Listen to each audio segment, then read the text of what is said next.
तुमच्याच प्रशासनाच्या कार्यकर्त्यांना चक्क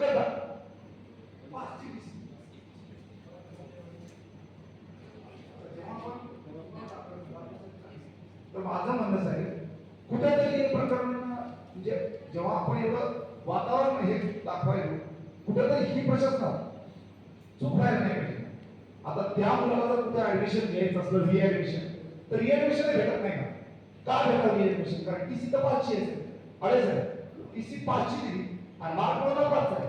म्हणजे असा जर कारभार होत असेल तर विचार करा साहेब, आपण हे आम्हाला नको आहे साहेब. आम्हाला तुमच्या एसीची गरज नाही, तुमच्या फॅनची गरज नाही.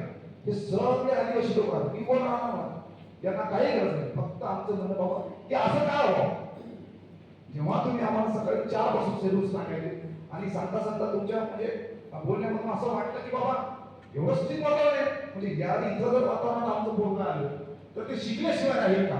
परंतु जेव्हा इथं असं जर प्रशासन होत असेल मॅडम तर कसं काय सांगा ना, तुम्ही तुमच्या हातात आहे डीसी. अगदी बरोबर आहे. आम्ही तुमच्याकडून काय अपेक्षा करणार? कन्फर्मच आहे. तुम्ही आता मस्तावर जाऊन पहा, रिझल्ट पहा.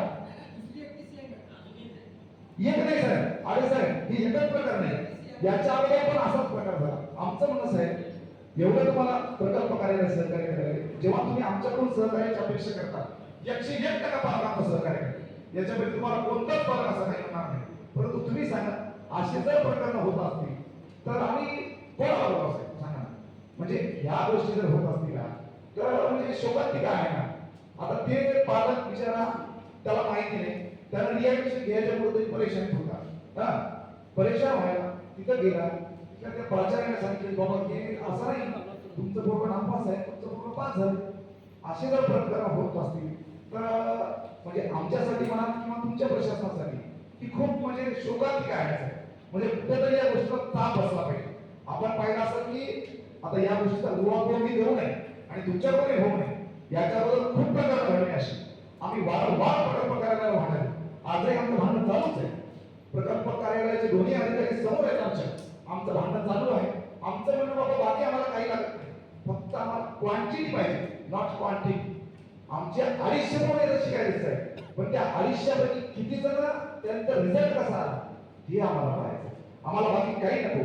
विचार करा, जर 250 पोरांपैकी जर एवढे पोरं आमचे फेल होत असतील आणि असा जर प्रकार आमच्यासोबत घडत असेल, प्रकल्प कार्यालय एवढा खर्च करायला तर त्या खर्चाचं कुठेतरी रिझल्ट पॉझिटिव्ह पाहिजे की.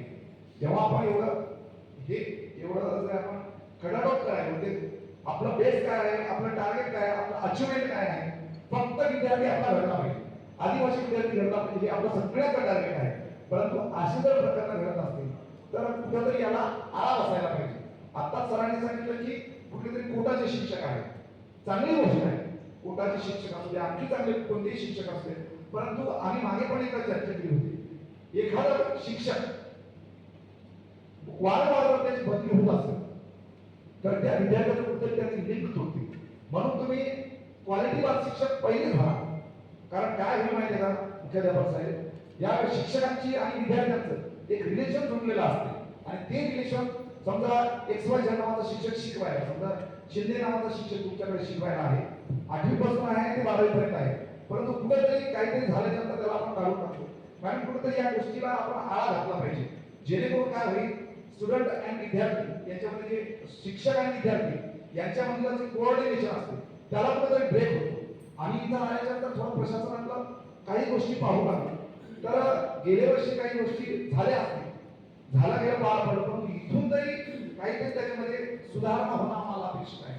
कारण पालक जो गोष्टी करायला पालकांचं म्हणणं तेच आहे की बाबा बाकी एखादी गोष्ट असावं, परंतु गुणवत्ता आपली कशी वाढली पाहिजे या बाबतीत जर शाळा प्रशासनानं जर काही ठोस पावलं उचलली तर खूप चांगलं वाटेल. आणि मला सांगायला काहीच अडचण नाही. तुमच्या माहितीसाठी मॅडम तुम्हाला वाईट वाटेल, सरांनाही वाईट वाटेल, आमची प्रकल्प कार्यालयाला अशी मागणी होती मागच्या प्रकरणात, इथले आमचे सगळे विद्यार्थी समायोजित दुसऱ्या शाळेत करा. बरोबर आहे, म्हणजे काय वाटत नाही साहेब आम्हाला, जेव्हा जिथं जर आमचं प्रकल्प कार्यालय एवढं आमच्या पोरांवर खर्च करत असेल आणि इथं जर आम्हाला गुणवत्ता मिळत नसेल तर आम्ही प्रकल्प कार्यालयाला का भागू नये आणि इथले विद्यार्थी दुसऱ्या शाळेत का टाकू नये. आमचं म्हणणं बाबा असा प्रकार होऊ नये. मागचा झाला असेल, काय झाला असेल सांगा. दोनच मिनिट बोलते. 5 मिनिटं बोला. काय?